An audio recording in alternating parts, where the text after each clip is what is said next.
Bueno, ahora sí, perdón por la distracción. Tenía el micrófono desconectado, así es que brevemente repaso lo que decía. Es básicamente que las etapas del ciclo de aprendizaje que plantea San Martín y que estábamos revisando están asociadas a actividades que tienen finalidades o propósitos muy específicos. Esto bajo un supuesto de aprendizaje constructivista, en el cual lo que se supone que ocurre es que los estudiantes parten una exploración desde sus conocimientos iniciales o sus ideas previas. Esa exploración es contrastada o es complementada con lo que nosotros como profesoras y profesores promovemos, es decir, nuevas formas de comprender, nuevas formas de hablar, nuevas formas de representar un fenómeno, y eso es lo que llamamos introducción de nuevos puntos de vista. Y son nuevos puntos de vista en relación con lo que los estudiantes conocen o comprenden previamente. Por lo tanto, se supone, eventualmente, desde el punto de vista constructivista, que lo que va a ocurrir es que el estudiante debería estar en condiciones de hacer una síntesis posterior entre lo que sabía y lo que ahora queremos que sepa o aprenda. Es decir, lo que ocurrió en los momentos anteriores a través de distintos tipos de actividades, ahora en actividades de síntesis eventualmente se manifiesta en, en una modificación, en una evolución de los discursos iniciales de los estudiantes. Y, y eso, por supuesto, está de alguna manera orientado a la estructuración de los nuevos aprendizajes, lo que llamamos actividades de síntesis.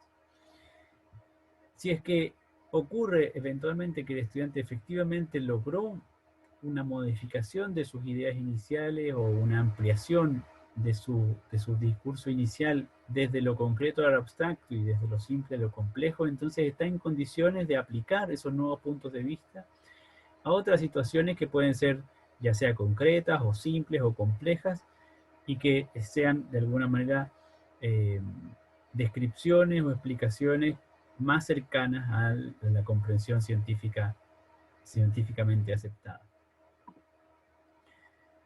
Por lo tanto, una cuestión clave al momento de decidir las actividades que vamos a realizar en nuestra unidad didáctica está vinculada con la finalidad para la cual realizamos esas actividades. Siempre y cuando, por supuesto, suscribamos la idea de que los estudiantes aprenden de esta forma, es decir, basados en un supuesto constructivista.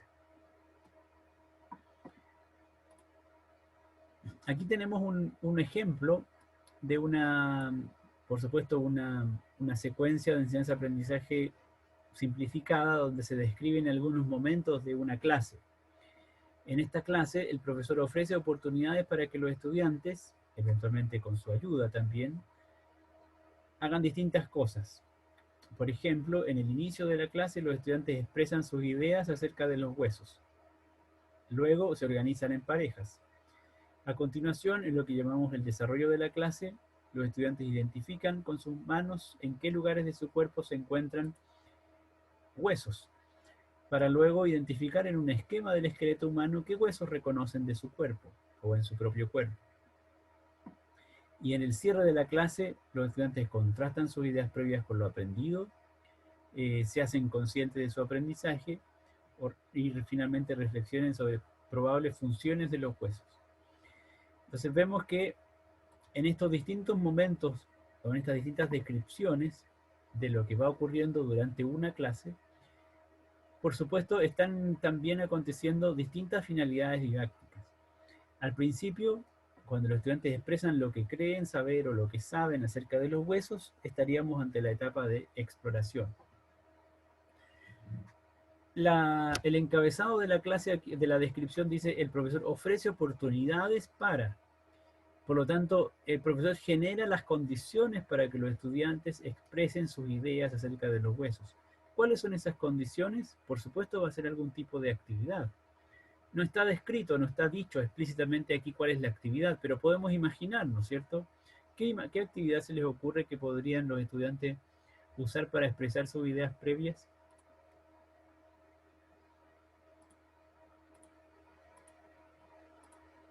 ¿Alguien propone alguna actividad que sirva, por ejemplo, para que los estudiantes expresen sus ideas acerca de los huesos?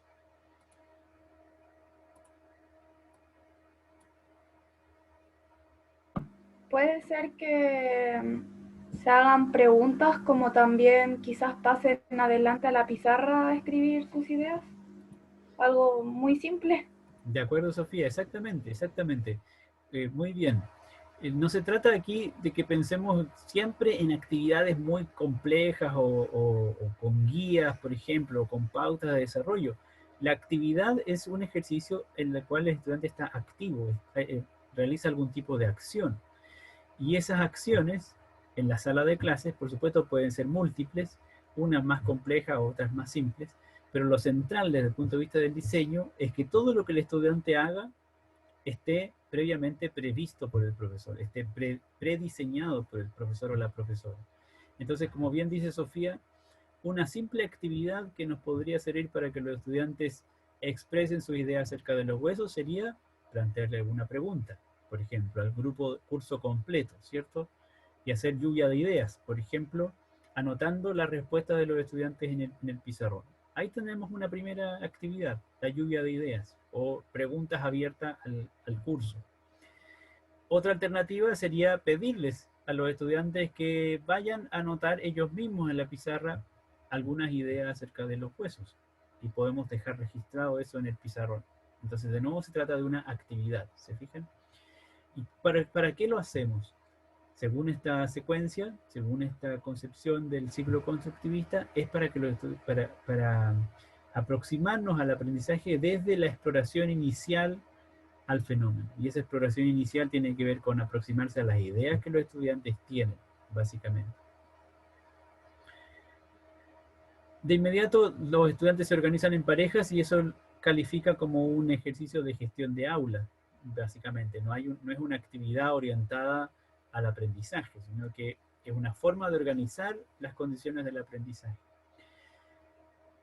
Pero después de que ha ocurrido la etapa de exploración inicial, entonces se ofrece otra oportunidad de exploración. Porque el profesor les dice, bueno, ahora identifiquen con sus manos en qué lugares de sus cuerpos encuentran huesos. Esto puede ser una instrucción verbal, puede ser una instrucción escrita, eh, pueden eventualmente hacer un dibujo los estudiantes, ¿cierto? Y por lo tanto hay distintas maneras, distintas actividades que los estudiantes podrían realizar para llevar a cabo este ejercicio. De nuevo, estaríamos ante una fase de exploración todavía, o el propósito didáctico de esta actividad sería que los estudiantes exploren o que en conjunto vayamos explorando el, el contenido de la clase, en este caso, el conocimiento acerca del sistema esquelético. En este caso, entonces, se trata de una actividad distinta a la anterior. Primero expresaban sus ideas, ahora identifican en su propio cuerpo algunos lugares donde podrían encontrar huesos. Hasta aquí el profesor solo ofrece la oportunidad para que los estudiantes expresen o exploren a partir de lo que saben o de lo que creen. Pero luego él les entrega o les presenta un esqueleto, un esquema del esqueleto humano. Por lo tanto, aquí se les introduce una forma particular de representación. Puede ser un dibujo, puede ser una proyección de PowerPoint, puede ser un esquema en la pizarra, puede ser una guía individual o puede ser un papelógrafo, etcétera, distintas actividades posibles en las cuales el profesor o la profesora presenta un esquema del esqueleto humano, por lo tanto se introduce una representación. Y allí, con esa representación, los estudiantes tienen que identificar los huesos que reconocen.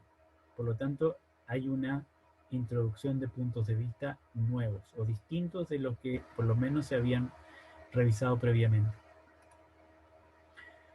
¿Qué es lo que espera el profesor? Por supuesto, espera que el estudiante aprenda el ejercicio de representar el esqueleto humano, ¿cierto?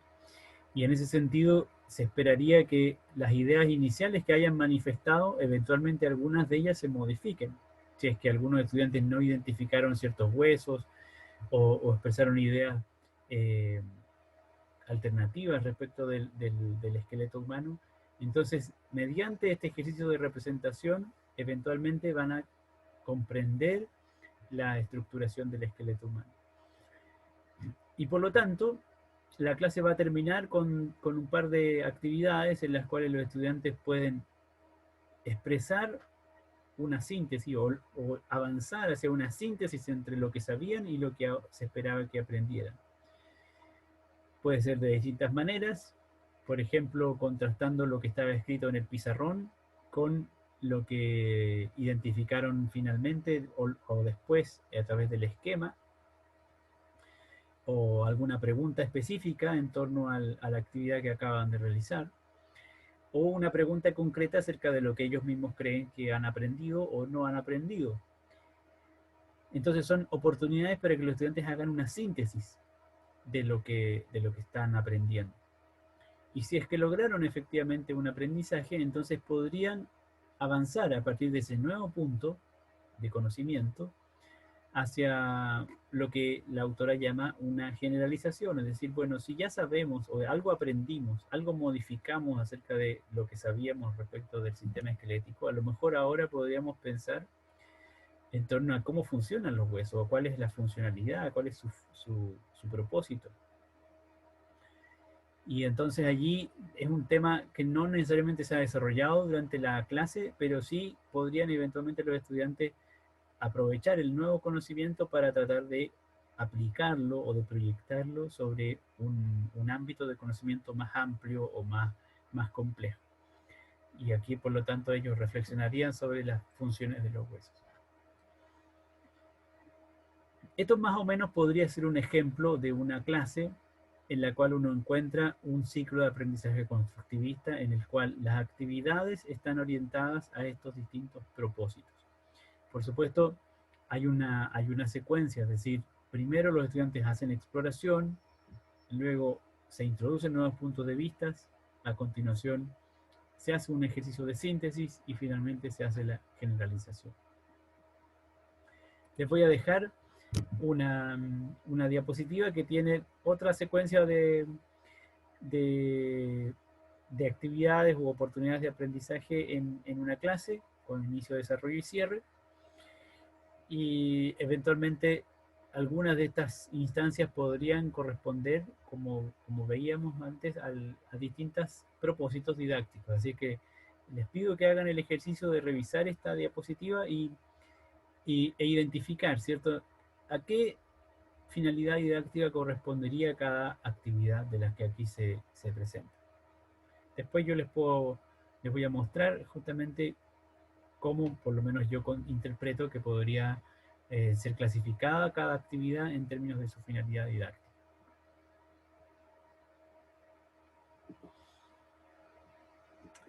¿Alguna pregunta o comentario sobre el ciclo constructivista de aprendizaje?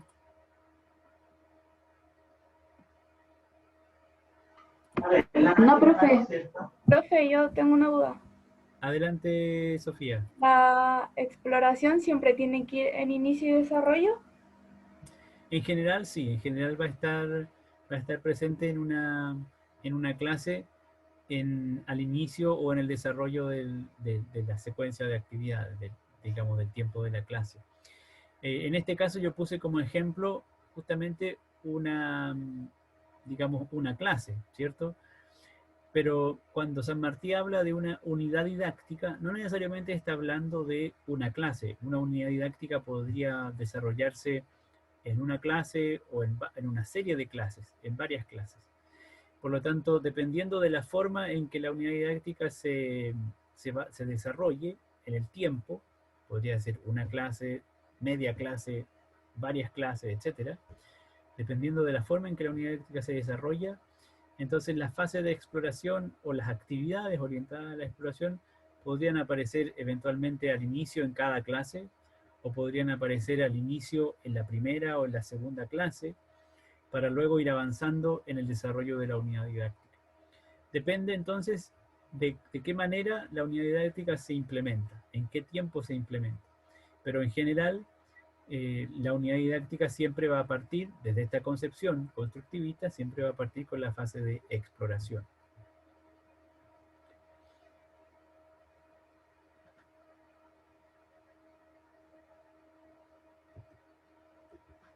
vamos a pasar a una segunda temática para hoy día, que es la revisión del texto de Del Pozo sobre las ideas de los estudiantes. En este caso nos movemos a otro aspecto del mapa del CPC, que son las ideas previas y concepciones alternativas de los estudiantes, que tiene que ver con nuestro conocimiento de la comprensión de los estudiantes, de cómo aprenden y de qué es lo que aprenden. En cierta manera, el ciclo constructivista que acabamos de revisar, cuando contempla la fase de exploración, justamente lo que hace es ofrecer oportunidades para que los estudiantes se enfrenten a una situación o a un fenómeno a partir de sus ideas y de sus conocimientos previos. Y por lo tanto, muchas veces las actividades que escojamos para la etapa de exploración van a estar relacionadas con lo que vamos a llamar las ideas previas de los estudiantes. Y por supuesto, como esas actividades que nosotros escogemos no son ingenuas, sino que están pensadas por nosotros para que ocurran ciertas cosas, muchas veces es clave, es central, tener conocimiento de cuáles pueden ser las ideas previas de los estudiantes para poder decidir qué actividades vamos a realizar o qué preguntas les vamos a formular a los estudiantes. ¿Y qué son las ideas previas? Bueno, reciben distintas denominaciones en la literatura didáctica. Muchas veces se habla de concepciones de los estudiantes, o de creencias, o de teorías personales. Hay otros autores que hablan de concepciones erróneas o de concepciones alternativas. Otros autores que hablan de obstáculos epistemológicos, o en inglés a veces se habla de misconceptions para hablar de errores conceptuales, por ejemplo. Cualquiera de estas denominaciones tiene, por supuesto, algunos matices dependiendo del autor que se esté leyendo o que se esté siguiendo como referencia. Y por supuesto hay algunos matices que pueden ser más o menos significativos en términos de consistencia teórica, etc.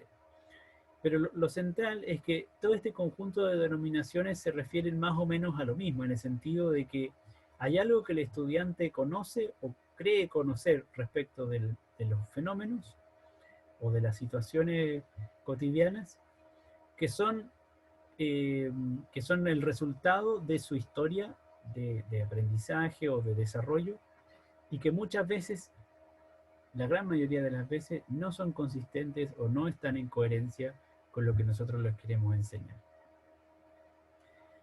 Entonces, la clave, justamente lo central, como decía San Martín antes, es de qué manera hacemos, como profesores, que esas ideas iniciales o que esos discursos iniciales de los estudiantes evolucionen, se complejicen, se hagan más abstractos o se modifiquen si es que efectivamente son concepciones alternativas o ideas previas que son divergentes de lo científico o de la explicación científica.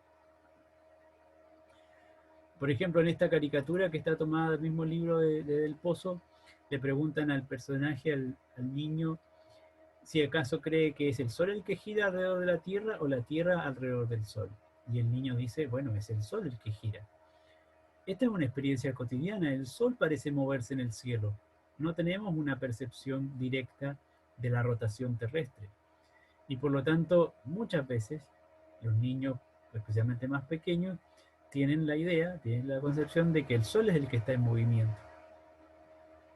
Esto es una concepción alternativa o una idea previa, es decir, algo que el estudiante cree a partir de su experiencia cotidiana, de su experiencia previa con el fenómeno.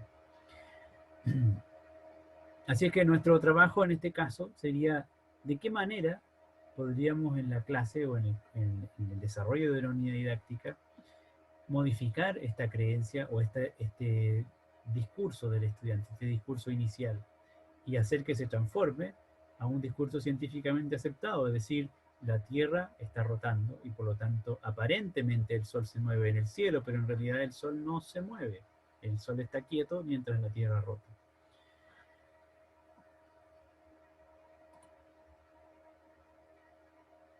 En términos generales, las personas tenemos concepciones alternativas o formas de razonamiento que están ancladas en nuestra experiencia previa y que inciden, por supuesto, en el aprendizaje. formas de razonamiento que están, por supuesto, muy vinculadas con nuestra experiencia, con nuestra cultura, con nuestro contexto, y también con nuestro desarrollo cognitivo, con las lecturas que hemos hecho, con nuestra imaginación, etc. Y adicionalmente, muchas veces estas ideas o concepciones alternativas son persistentes, es decir, son muy difíciles de modificar. Por lo tanto, es importante tenerlas muy presentes, porque cuando trabajamos en la enseñanza, en este caso de la ciencia, estamos tratando de promover un cierto conocimiento que llamamos, o podríamos llamar, conocimiento escolar. Ese conocimiento escolar tiene fundamentalmente como referencia el conocimiento científico, las leyes, las teorías científicas o los conceptos científicos que queremos que nuestros estudiantes aprendan. Pero nosotros no estamos formando científicos, sino que queremos que el estudiante se aproxime a una comprensión científica del entorno. Y por lo tanto el conocimiento científico es un referente. Utilizamos el conocimiento científico para adaptarlo, para modificarlo, para hacer una transposición aprendible, de manera que se transforme en conocimiento escolar y que los estudiantes aprendan.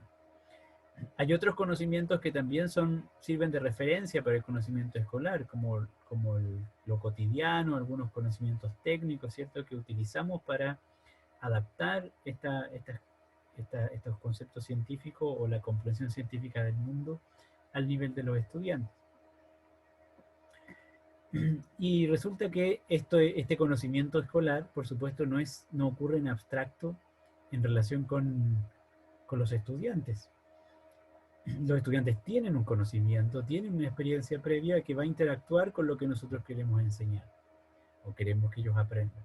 Y por lo tanto aquí también hay una relación bidireccional. Por una parte, los estudiantes, su conocimiento se enriquece en la medida, entre comillas, se enriquece o se modifica, podríamos decir, en la medida en que está en vinculación con el conocimiento escolar, mientras que el conocimiento escolar también se está modificando o está siendo influido por el mismo conocimiento o comprensión que los estudiantes tienen.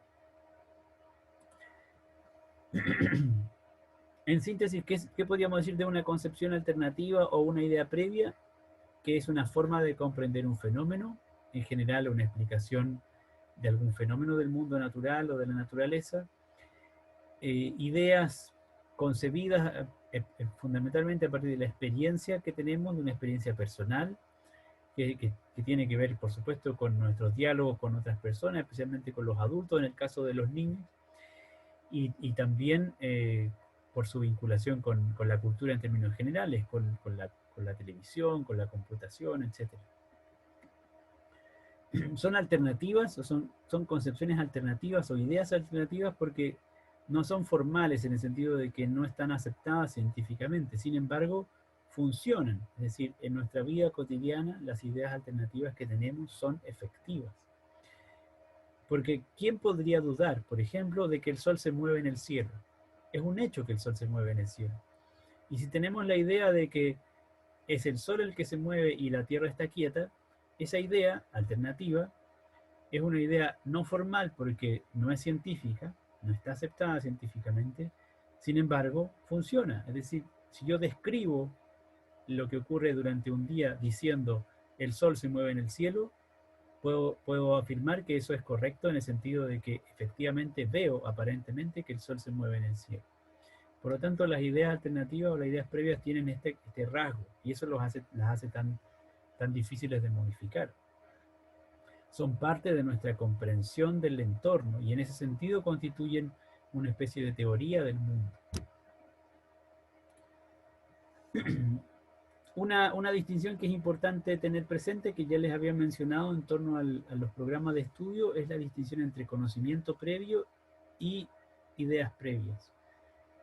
En los programas de estudio especialmente se habla de conocimiento previo como los aprendizajes adquiridos formalmente antes de una unidad didáctica. Entonces aquí la pregunta a la que queremos responder es, ¿qué requiere saber el estudiante antes de implementar la enseñanza?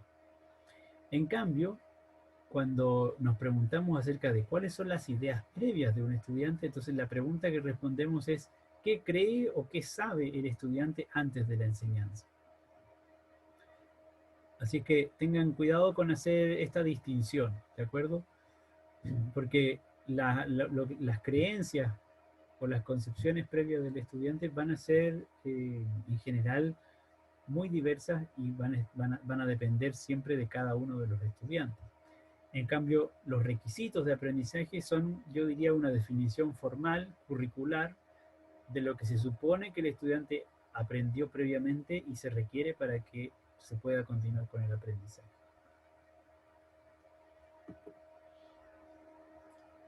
Bueno, aquí hay algunos ejemplos de los orígenes de distintos ámbitos de origen de las concepciones alternativas asociados a algunas ideas previas o concepciones alternativas. Por ejemplo, de la experiencia sensorial que los estudiantes tienen de su contacto con el agua en estado sólido, que básicamente, en general, la principal experiencia de contacto con el agua en estado sólido es el agua, el hielo que encontramos en un refrigerador y que por una cuestión cultural, técnico, práctica, tiene forma de cubo. Entonces, luego ocurre que cuando les enseñamos acerca del estado sólido del agua y ponemos un ejemplo, como por ejemplo la foto de un cubo de hielo, la idea alternativa que se ha desarrollado o que está presente es que los sólidos tienen caras planas, como los cubos de hielo, por ejemplo. Algunos estudiantes tienen esta idea, esta creencia, esta idea previa. Cuando aprenden sobre los sólidos, creen que los sólidos son solo aquellos objetos que tienen caras planas, porque tienen una experiencia previa con el agua en estado sólido, que es el hielo en forma de cubo que encuentran en el refrigerador, por ejemplo. Y así con distintas fuentes o medios a través de los cuales los estudiantes aprenden o van reforzando algunas de sus ideas previas.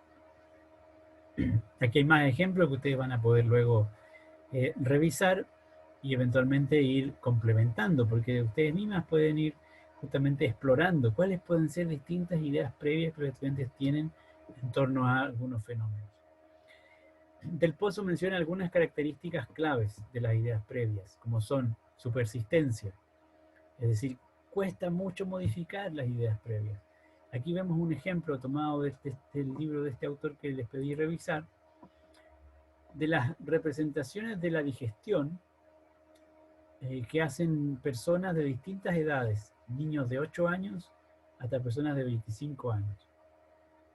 Les piden que dibujen el sistema digestivo y básicamente lo que dibujan es un conducto que va de la boca a lo que podríamos llamar el estómago. Entonces, niños de 8 años y personas de 25 años o de 16 o de 12 siguen pensando, creyendo que la digestión es un proceso que ocurre fundamentalmente en el estómago. Y no hay otras estructuras participando del proceso de la digestión. En este sentido, son muy persistentes y resistentes al cambio, las ideas previas. Tienen coherencia interna en la medida en que sirven, como les decía, para explicar los fenómenos y desde un punto de vista del ingenuo, subjetivo, son consistentes. Es decir, el alimento ingresa por la boca y es digerido en el estómago. Eso es consistente internamente. Digamos, eventualmente lo que ocurre en el estómago es que el alimento es transformado y absorbido por el cuerpo. No le genera contradicción a la persona que cree esta idea. Por supuesto, sí hay contradicción con otros fenómenos, con otras situaciones. Y sería nuestro rol como profesoras y profesores de mostrarles eso. Son relativamente universales en el sentido de que son compartidas por una gran cantidad de personas. Muchas veces las ideas previas que encontramos en un curso están presentes en muchos estudiantes, las mismas ideas previas. Básicamente porque en general tenemos experiencias comunes, experiencias previas comunes, digamos, porque vivimos insertos además en una cultura que comparte muchos conocimientos y muchas creencias. Son muy diversas al mismo tiempo, en el sentido de que se manifiestan de distintas formas. Aquí tenemos un ejemplo también tomado del mismo libro en el cual distintos estudiantes presentan o representan su idea acerca de el desarrollo humano, ¿cierto? Y por lo tanto lo que representan son distintas maneras que ellos tienen de concebir de qué forma se forma, valga la redundancia, un ser humano, se gesta un ser humano en el proceso del embarazo. Tienen carácter implícito muchas veces en el sentido de que solamente se expresan si es que se generan ciertas condiciones para que el estudiante o la persona las manifieste. En general, vivimos con las creencias o las ideas previas, sin darnos cuenta de que las tenemos. Y también se sugieren, algunos autores sugieren que algunas de las ideas previas que los estudiantes tienen son parecidas a algunas ideas precientíficas, es decir, en el desarrollo de las ideas, en el desarrollo del conocimiento científico, alguna vez la humanidad pasó por alguna creencia, por alguna idea parecida a la que se manifiesta a través de estas ideas previas. El ejemplo más claro es el del movimiento del Sol. En algún momento la humanidad, digamos, concebía que el universo estaba girando en torno a la Tierra. Y entonces teníamos el modelo geocéntrico. Esa idea es una idea precientífica y que hoy día todavía se manifiesta a través de las ideas previas de muchos niños y niños e incluso algunos adultos.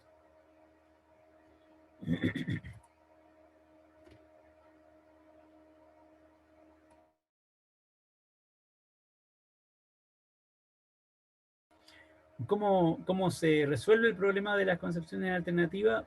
Lo central y lo único que vamos a decir en este momento es que es necesario averiguar lo que el estudiante sabe sobre lo que se necesita enseñar. Y eso hacerlo constantemente. Una y otra vez estar explorando, ofreciendo oportunidades para que los estudiantes manifiesten, expresen sus ideas acerca de lo que les queremos enseñar. Para hacerlo, por supuesto, tenemos que apelar a algún tipo de actividad, en general en la forma de preguntas o de ejercicios en los cuales los estudiantes puedan manifestar sus ideas previas.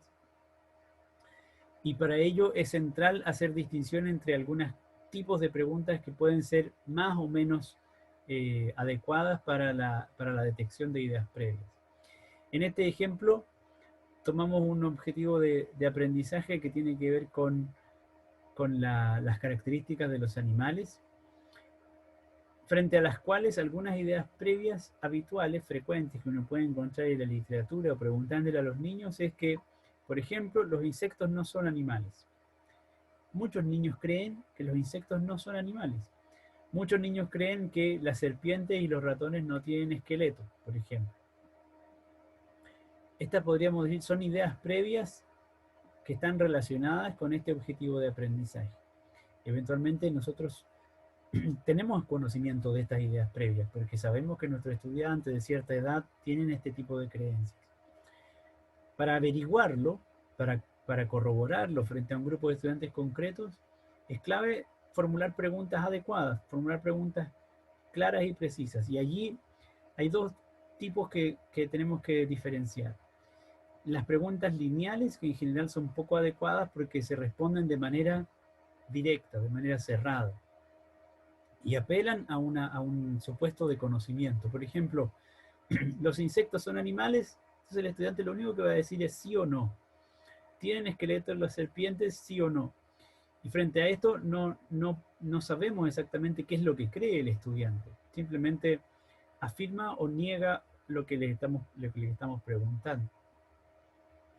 Y eventualmente lo afirma o lo niega a partir de lo que se espera que responda, y no, por lo tanto, no necesariamente de lo que él realmente cree. En cambio, una pregunta no lineal, que podría ser mucho más adecuada para corroborar lo mismo, es una pregunta más compleja. Por ejemplo, si me pidieran dibujar un animal del patio, algo que yo pudiera encontrar en el patio, pero solo tengo a la mano un gato, un grillo y una paloma, ¿cuál podría usar para hacer la tarea? Eventualmente, estoy aquí considerando en la formulación de la pregunta la presencia, por ejemplo, de un grillo, que es un insecto. Entonces yo sé que algunos estudiantes creen que los insectos no son animales y eventualmente entonces podría reconocer que algunos estudiantes consideran que el grillo no es un buen ejemplo de un animal de patio, no por el hecho de que no esté en el patio, sino por el hecho de que no es un animal, según lo que ellos creen. En ese sentido, esta pregunta es no lineal porque podrían ellos responder de distintas formas y así manifestar expresamente o implícitamente su idea previa. ¿Alguna pregunta o comentario sobre este tema de las ideas previas? A continuación ustedes van a encontrar otros ejemplos de preguntas y de actividades o de ejercicios que se podrían realizar para que los estudiantes manifiesten justamente sus ideas previas. Les pido que lo miren y que lo revisen justamente como un insumo para incorporarlo en el diseño de la unidad didáctica. Voy a hacer una nueva interrupción antes de que se finalice la sesión para pasar a revisar el tercer tema de hoy día, que tiene que ver con la formulación de preguntas, por lo tanto justamente está muy vinculado con este tema. Espero que a partir de esta última temática podamos cerrar la sesión de hoy, relacionándolo el tema con lo que será la evaluación integrativa final y el diseño para el aprendizaje, ¿ya? Así que nos vamos a conectar por última vez de inmediato.